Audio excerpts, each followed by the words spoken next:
सभी किसान एवं पशुपालक साथियों को नमस्कार। साथियों, आज एक बहुत ही महत्वपूर्ण जानकारी आप लोगों के लिए लेकर के आए हैं।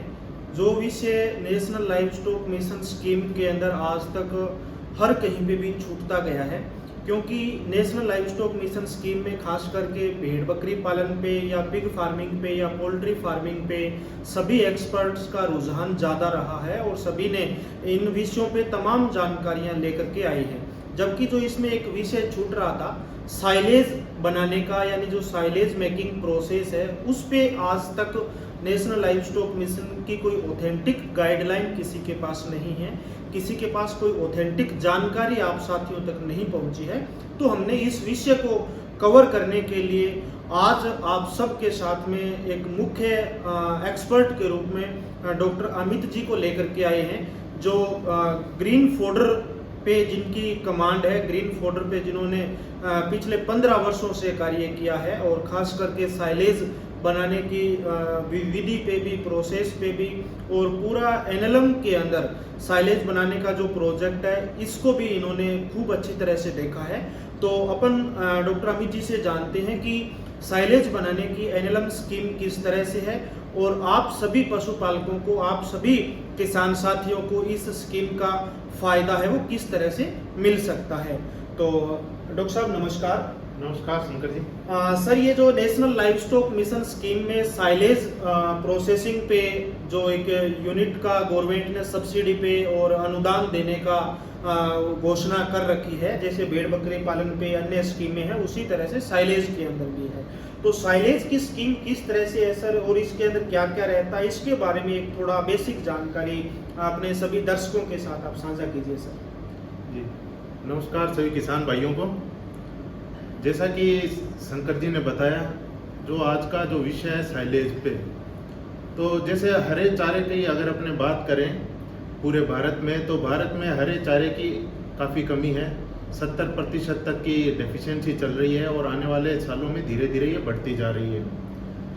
जो भारत सरकार की एनएलएम स्कीम है, इसके माध्यम से भी अपने साइलेज बनाने में सब्सिडी मिल रही है। मेरे पास भी काफ़ी फ़ोन आते रहते हैं किसान भाइयों के इस बारे में जानकारी के लिए। अभी तक किसी के पास ऑथेंटिक जानकारी नहीं है, ना कोई वीडियो है इस पर। तो शंकर जी ने आग्रह किया है, तो इस पर हम ये वीडियो बना रहे हैं।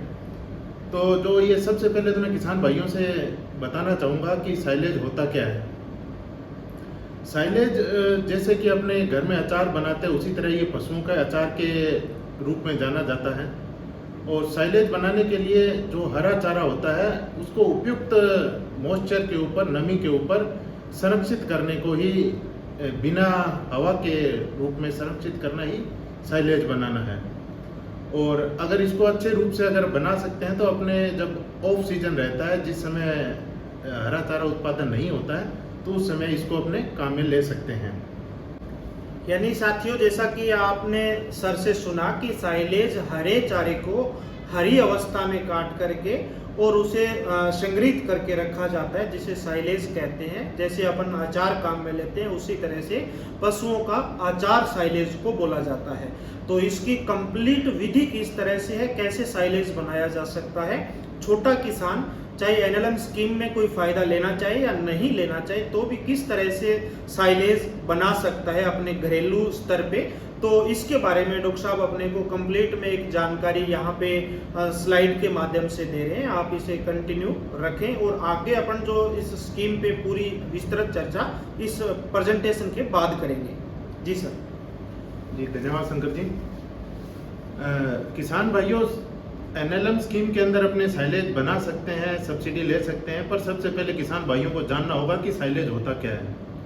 तो साइलेज क्या होता है, तो इसके लिए सबसे पहले है कि ये हरा चारा होता है, जिसको हरे रूप में ही काट के और फर्मेंटेशन मतलब किण्वन क्रिया के द्वारा संरक्षित किया जाता है, जिसके अंदर की लैक्टिक एसिड बनता है और लैक्टिक एसिड ही इसको लंबे समय तक स्टोर करके रखता है। एक बार अगर आप इसको संरक्षित करते हैं तो 2 साल तक आप इसको उपयोग में ले सकते हैं, जैसे कि गाय, भैंस, बकरी सबको अपने इसको खिला सकते हैं। फिर यह है कि साइलेज क्यों बनाना चाहिए, ये सबसे बड़ी बात है। किसान भाई भी सोचें कि जब मेरे खेत में हरा चारा है तो मैं साइलेज क्यों बनाऊं। क्या आवश्यकता है साइलेज बनाने की? तो जरूरी इसलिए है क्योंकि साल के अंदर किसान भाइयों को पता होगा कि साल के अंदर 2 समय ऐसे आते हैं, एक अप्रैल से लेकर जून और एक नवंबर और दिसंबर। 2 समय ऐसे आते हैं जब सबसे ज़्यादा हरे चारे की कमी रहती है। तो उस कमी को पूरा करने के लिए और जब आपका पीक पीरियड होता है, जब सबसे ज़्यादा आपके पास हरा चारा रहता है, उस समय आप अपने हरे चारे को हरी अवस्था में काट के उपयुक्त नमी में संरक्षित कर सकते हो, एयर टाइट कंटेनर में, बैग्स में, इनमें। और फिर इसको जब ऑफ सीजन होता है, जैसे अप्रैल से जून का समय होता है या नवंबर दिसंबर का समय होता है, तो उस समय आप इसको काम में ले सकते हैं। तो इसलिए साइलेज बनाना चाहिए। और दूसरी मुख्य बात इसमें यह है कि जब आप इसको संरक्षित करते हैं तो इसके अंदर जितने भी पोषक तत्व होते हैं, पोषक तत्वों की जो मात्रा है वो बढ़ जाती है किण्वन की वजह से। फिर ये तीसरा क्वेश्चन किसानों के मन में ये आता है कि हाँ ठीक है सर, हम साइलेज बना लेंगे, पर साइलेज बनेगा कौन सी फसल का? तो इसके लिए मैं आपको ये बताना चाहूँगा कि साइलेज अपने मुख्य रूप से जो भी आपकी जो आसपास की फसलें हरे चारे के रूप में आप जैसे काम में लेते हैं, मक्का है, जवार है, नेपियर घास है, बरसीम है, रिजका है, इन सब हरी चारों का आप उसमें बना सकते हैं। जैसे अपने जैसे पहाड़ी इलाका है या जहाँ गोचर भूमि है, वहाँ पे बारिश के सीजन में घास भी होती है, तो उस घास को भी संरक्षित करके उसका भी अपने साइलेज बना सकते हैं। और इनके अंदर सबसे अच्छा जो अगर साइलेज बनता है तो वो सबसे अच्छा साइलेज बनता है मक्के का और नेपियर ग्रास का, इनका सबसे अच्छा साइलेज बनता है। फिर अपने बात करते हैं कि जो ये अपने साइलेज बना रहे हैं, साइलेज का फायदा क्या है? तो जैसे कि मैंने आपको सबसे पहले बताया कि जब साइलेज को बनाते हैं, हरे चारे को हरे रूप में संरक्षित करते हैं, तो इसकी जो पौष्टिकता है वो पौष्टिकता बढ़ जाती है, उसमें जो आवश्यक पोषक तत्व होते हैं उनकी मात्रा बढ़ जाती है, जिसकी वजह से ये जो रूमिनेंट होते हैं, जो जुगाली करने वाले पशु हैं, उनका डाइजेशन लेवल भी इसका बढ़ जाता है, फाइबर की मात्रा बढ़ती है, तो फाइबर से इसका डाइजेशन लेवल बढ़ जाता है और ये एक कंप्लीट राशन के रूप में काम में आता है। और इसको जब हरे चारे को अगर आप संरक्षित करते हैं तो बहुत ज़्यादा मात्रा को अपने, बल्कि बहुत कम स्पेस के अंदर इसको अपने संरक्षित कर सकते हैं। स्पेस की भी बहुत कम आवश्यकता रहती है। और दूसरी बात कि जैसे मान लो अगर आपके पास 2 या 5 बीघा में आपने मक्का लगा रखा है और आप उसको एक समय में, मतलब कि 1 या 2 दिन में ही कंप्लीट काट के और खेत को खाली कर सकते हैं, जिससे कि आपकी जो आगे वाली फसल है वो भी लेट नहीं हो। तो ये इसके फायदे हैं। फिर इसके बाद अपने बात करते हैं कि साइलेज की जो बनाने की स्टेप है वो क्या स्टेप है, कैसे इसको स्टेप बाय स्टेप बना सकते हैं। तो इसमें सबसे पहले तो यह है कि आपको साइलेज की कितनी आवश्यकता है। अगर कोई किसान भाई है, उसके पास कितने जानवर हैं, 1 जानवर है, 2 जानवर है, 5 जानवर हैं, छोटे जानवर हैं, बड़े जानवर हैं, उसके अनुसार से वो अपनी रिक्वायरमेंट निकाल सकता है। रिक्वायरमेंट निकालने के बाद वो उसके अनुरूप में साइलेज बना सकता है कि कितनी मात्रा में बनाना है। फिर उसके बाद सेकंड बात है कि एक जिसके अंदर साइलेज बनाते हैं वो साइलो का निर्माण करना। अगर जैसे बड़ा डेयरी फार्म होते हैं तो डेयरी फार्म में जहाँ संख्या 100-200 जानवरों की संख्या रहती है, तो उस जगह आपको क्या है कि बड़ी साइज में साइलेज बनाने के लिए बड़ी साइज में साइलो का निर्माण करना पड़ेगा। वो मतलब कि पक्का भी हो सकता है, कच्चा भी हो सकता है, तो वो निर्माण करना पड़ेगा। जैसे कि आपने इस पिक्चर में साइड में आप देख रहे हो कि ये बड़ा एक खड्डा खोद रखा है, तो इस खड्डे के अंदर निर्माण करके और इसके अंदर आपका जो हरा चारा है उसको काट के और इसमें डाल रखा है। और अगर तीसरी बात करते हैं तो इसमें साइलो का जब आपने कर लिया कि एक तैयार कर लिया साइलो, और तीसरी बात है कि अब हरे चारे को कैसे करें। तो हरे चारे को खेत में से काटना है। जैसे अपने हरा चारा खेत घर काट के लाते हैं घर पे, उसी तरह इसको काट के लाना है। काट के लाने के बाद जो कुट्टी करने की मशीन है उसमें से इसकी कुट्टी करनी है, छोटी छोटी कुट्टी करनी है, जिससे क्या है कि इसको अपने जब प्रेस करेंगे, एयर टाइट करेंगे, तब उस कंडीशन में ये अच्छे से जम जाए। तो इसके लिए इसकी जो पीस की जो साइज है वो छोटी होनी चाहिए, 1 से 3 सेंटीमीटर के बीच में। फिर इसके बाद अपने बात करते हैं कि इसके अंदर नमी कितनी रहनी चाहिए। जब हरे चारे को अपने संरक्षित करते हैं तो किसान भाइयों को सबसे महत्वपूर्ण बात साइलेज के अंदर यही रहती है कि मॉइस्चर कितना रहना चाहिए। अगर मॉइस्चर की मात्रा जो साइलेज बनाने के लिए उपयुक्त मात्रा रहती है, अगर उससे ज़्यादा साइलेज में मॉइस्चर की मात्रा रहती है तो साइलेज आपका खराब होने की संभावना रहती है, और अगर कम रहती है तो भी आपका प्रॉपर अच्छे ढंग से साइलेज नहीं बन पाएगा। तो इसके लिए उपयुक्त जो मॉइस्चर है, नमी की जो मात्रा है हरे चारे में आपके 60 से 70% के करीबन नमी रहनी चाहिए, जिससे कि आपको अच्छा साइलेज बन सके। फिर उसके बाद अपने बात करते हैं कि जो आपने चॉप किया था, काटा था आपके हरे चारे को, उसको आपको 60 से 70% की नमी के साथ कॉम्पैक्ट एक लेयर के अंदर जमाना है। जैसे ये इन्होंने डाल के इस पिक्चर में आप देख रहे हैं ट्रैक्टर से जमा रहे हैं, जिससे क्या है कि इसके अंदर जो एयर होगी वो एयर निकल जाएगी, कम से कम एयर रहे, बल्कि नाम मात्र की एयर है। अगर जितनी कम एयर रहेगी उतना अच्छा साइलेज बनेगा, और अगर ज्यादा एयर रहेगी तो उसकी जो किण्वन होगी तो किण्वन के समय आपको आपके साइलेज को ये हवा खराब कर सकती है, इसकी गुणवत्ता पे फर्क पड़ता है, इसलिए इसको कॉम्पैक्ट किया जाता है। फिर कॉम्पैक्ट करने के बाद जैसे आप ये देख रहे हैं कि आपको इसमें ये ब्लैक पॉलीथीन शीट दिख रही होगी, तो इस ब्लैक पॉलीथीन शीट से इसको कवर कर दिया जाता है, अच्छी तरह से एयर टाइट कवर कर दिया जाता है, जिससे क्या कि इसमें किण्वन की क्रिया स्टार्ट हो जाती है। ये तो इसके बेसिक स्टेप्स हैं। अगर अच्छी गुणवत्ता का अगर आप साइलेज बनाते हो कि जिसमें आपके न्यूट्रिएंट जो है, आपके पोषक तत्व हैं, वो उपयुक्त मात्रा में रहें, और इसकी जो फाइबर कंटेंट है वो अच्छा रहे, अच्छा डाइजेस्टेबल हो, तो वो आपका 60 से 70 दिन में साइलेज तैयार होता है। अगर उससे कम, उसके कम समय में अगर आप साइलेज तैयार करते हैं तो ये अच्छी गुणवत्ता का साइलेज आपके तैयार नहीं होगा।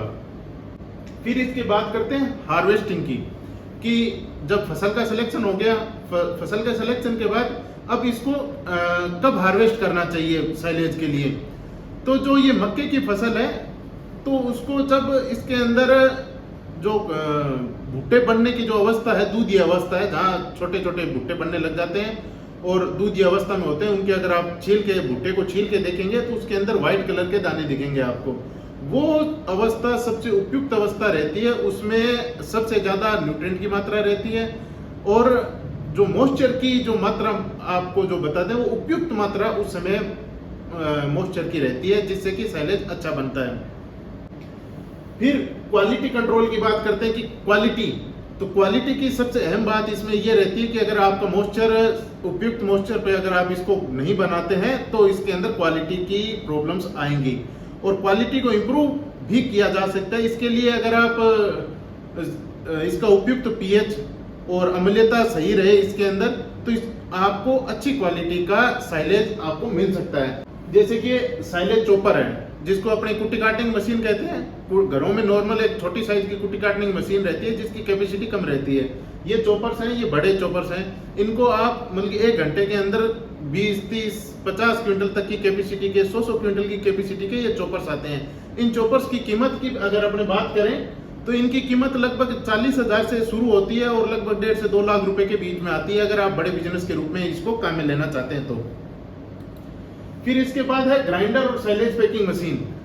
तो इस तरह की मशीन भी अपने काम में ले सकते हैं, जिसके अंदर की जो आपका साइलेज है कुट्टी काटने के बाद इसके अंदर डाल के और प्रेशर से इसको एक ब्रिक्स की फॉर्म, ईंट की फॉर्म दे दी जाती है, कंप्रेस कर दिया जाता है और प्लास्टिक की शीट में जैसे इस पिक्चर में आप देख रहे हैं, तो इसको इस तरह से इसको पैक किया जा सकता है। और जो ऊपर का जो होपर है, उस होपर के अंदर आप हरे चारे की कुट्टी करके इसमें डाल सकते हैं। और अगर आपको इसमें न्यूट्रिएंट की पोषक तत्व जो है इसके अंदर, उसको अगर मात्रा इसकी क्वांटिटी बढ़ानी है तो इसके अंदर आप मतलब कि 100 kg के अंदर 1 kg मोलेसस का भी यूज कर सकते हैं। उस मोलेसस का सॉल्यूशन बना के उसको भी आप इसमें छिड़कते रहें, जिससे कि इसको पैकिंग होगी तो साथ ही साथ मोलेसस की पैकिंग हो जाएगी, जिससे क्या कि किण्वन क्रिया अच्छी होगी और इसका टेस्ट अच्छा रहेगा और गुणवत्ता भी बढ़ेगी और दूध में कम से कम 15 से 20% का फायदा रहता है इससे।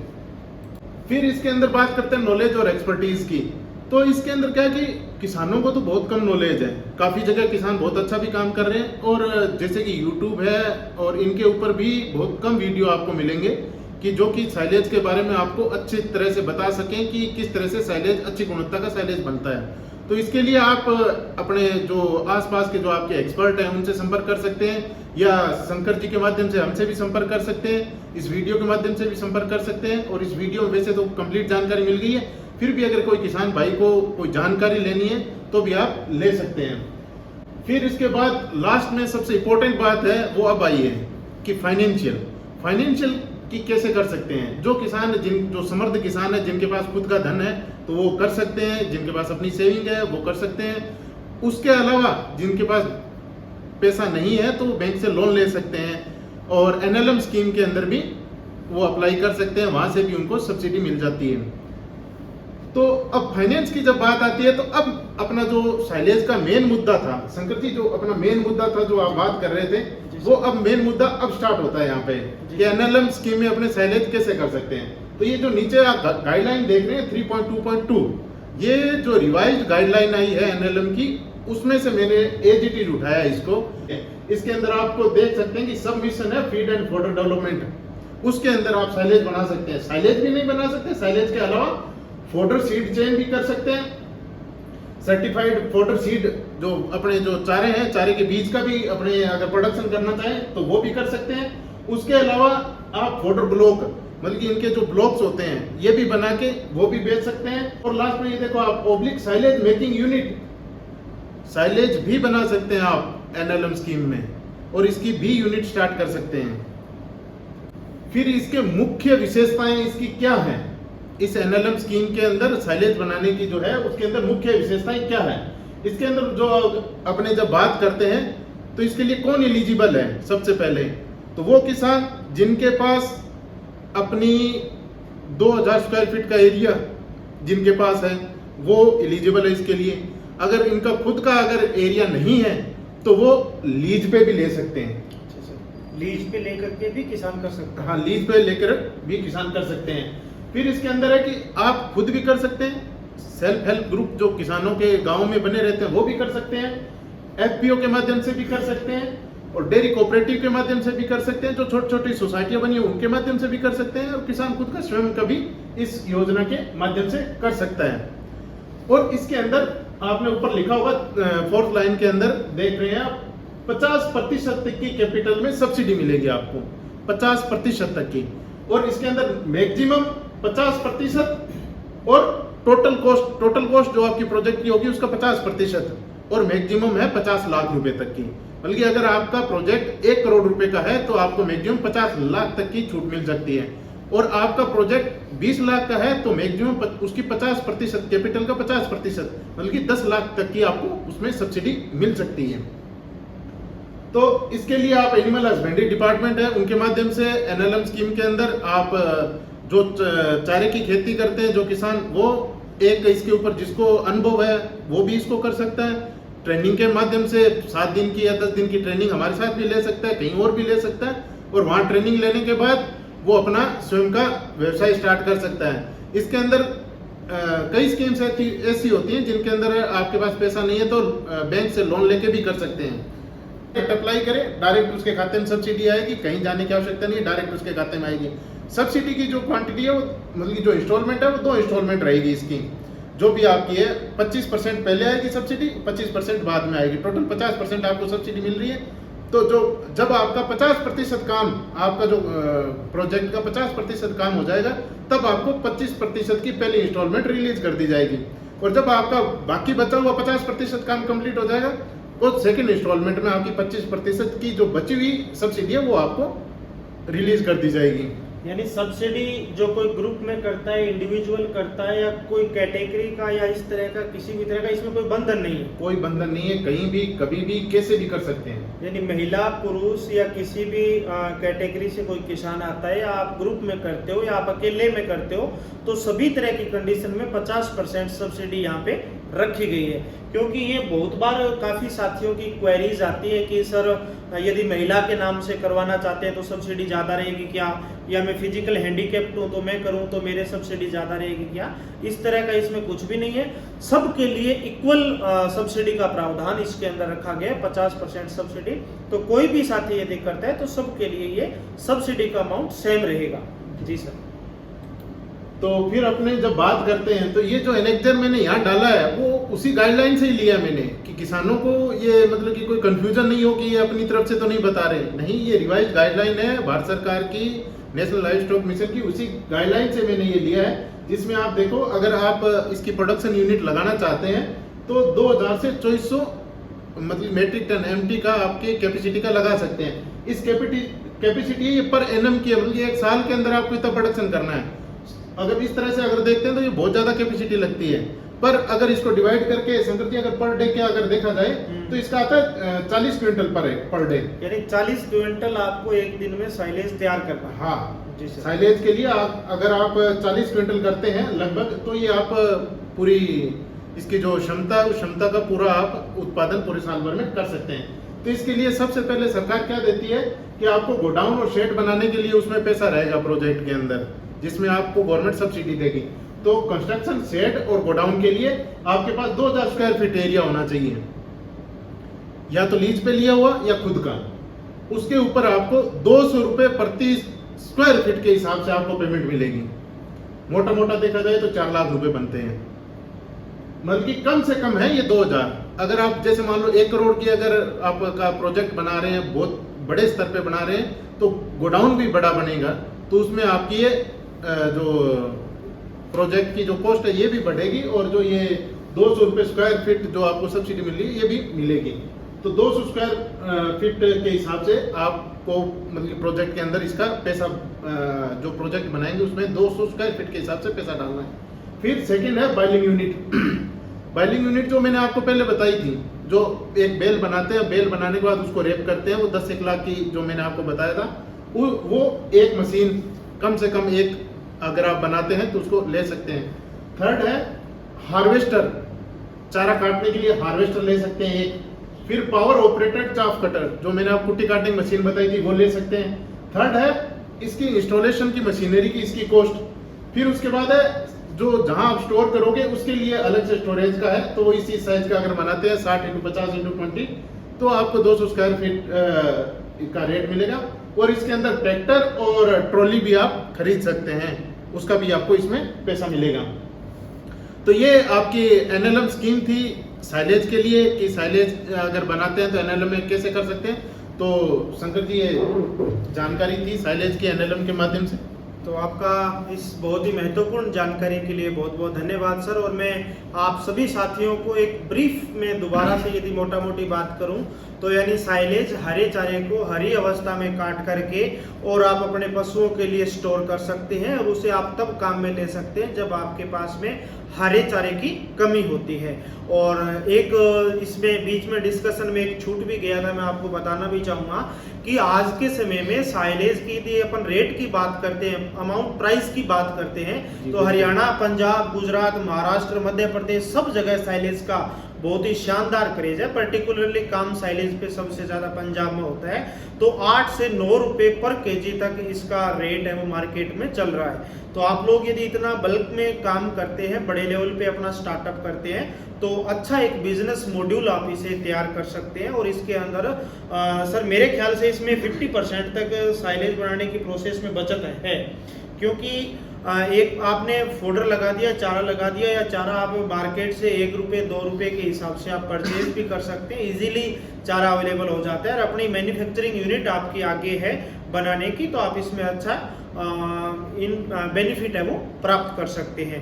और आगे की प्रोसेस के बारे में आपने सर को तमाम जानकारियां यहाँ पे दी कि किस तरह से कर सकते हैं। एक इसके अंदर जैसे आप नेशनल लाइव स्टॉक स्कीम में आप अप्लाई करते हैं, आवेदन करते हैं, तो बेसिक जो गाइडलाइंस थी वो आपको यहाँ पे सर ने बताई। इसके अलावा आपको प्रोजेक्ट रिपोर्ट बनवाने की आवश्यकता होती है, तो प्रोजेक्ट रिपोर्ट, उसके अलावा एक आपको एक्सपीरियंस सर्टिफिकेट या इसकी ट्रेनिंग सर्टिफिकेट। तो यदि जहाँ पे साइलेज पे काम होता है, कोई इंस्टीट्यूट ट्रेनिंग देता है, तो आप बड़ा काम करना चाहते हैं तो वहाँ से आप ट्रेनिंग लेकर के सर्टिफिकेट ले लीजिए, और आप इसकी प्रोजेक्ट रिपोर्ट बना करके और बेसिक जो डॉक्यूमेंट्स है वो आप लगा करके अप्लाई करते हैं, तो आपका प्रोसेस है वो हो जाएगा। इसके आवेदन करने के लिए आपको ऑनलाइन आवेदन करना पड़ेगा। नेशनल लाइव स्टॉक मिशन की वेबसाइट पे जाकर के ऑनलाइन आवेदन का ऑप्शन आएगा, उसमें आप आवेदन करें। उसके बाद आपके स्टेट लेवल की जो कमेटी है आपके संबंधित राज्य की, वहाँ आपकी फाइल जाएगी।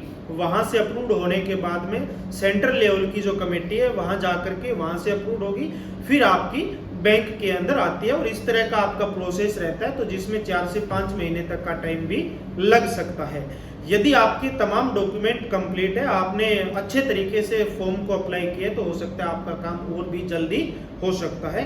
तो इस सभी तमाम जानकारियों के लिए सर आपका धन्यवाद। और यदि कोई साथी आपसे संपर्क करना चाहता है, कोई आपसे गाइडलाइन के बारे में या प्रोजेक्ट रिपोर्ट बनवाने के बारे में या अन्य कोई ट्रेनिंग से संबंधित कोई जानकारी चाहता है, तो एक बार सर लास्ट में आप अपने मोबाइल नंबर हमारे दर्शकों के साथ में प्लीज जरूर शेयर करें।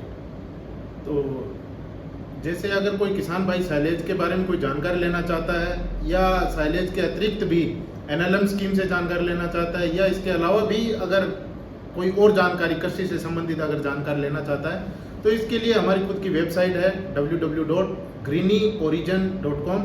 उससे भी आप संपर्क कर सकते हैं, जाके वहाँ जाके आप देखिए, आपको संपूर्ण जानकारी मिलेगी। किसी भी तरह की जानकारी अगर आपको कृषि से संबंधित चाहिए, बागवानी से संबंधित चाहिए या लैंडस्केपिंग के संबंधित चाहिए, वेजिटेबल से संबंधित चाहिए या आपके जो फॉरेस्ट प्लांट्स हैं इनके संबंधित चाहिए, ट्री प्लांट्स हैं इनके संबंधित चाहिए, कोई भी जानकारी चाहिए तो आपको, और एग्रीकल्चर के अंदर जो भी नए स्टार्टअप हैं अगर उसके बारे में जानकारी चाहिए तो आप हमारी वेबसाइट विजिट कर सकते हैं। वहाँ आपको मेरे कॉन्टैक्ट नंबर भी मिल जाएंगे, मेरी मेल आईडी भी वहाँ पे मिलेगी। हमारी टीम आपसे संपर्क करेगी जब भी आप चाहें, 24/7 वो ऑनलाइन और आपके पास सुविधा अवेलेबल है। ठीक है सर, आपका बहुत बहुत धन्यवाद। और सभी दर्शक साथियों ने इतनी महत्वपूर्ण जानकारी को सुना। मैं पूर्ण आशा के साथ आपको कह सकता हूं कि आपको ये सब क्लियर हुआ होगा। यदि किसी का कोई क्वेरी है तो भी आप सर से संपर्क कर सकते हैं या आप इसके कमेंट बॉक्स में आप अपनी क्वेरी शो कर सकते हैं। सभी साथियों का बहुत बहुत धन्यवाद।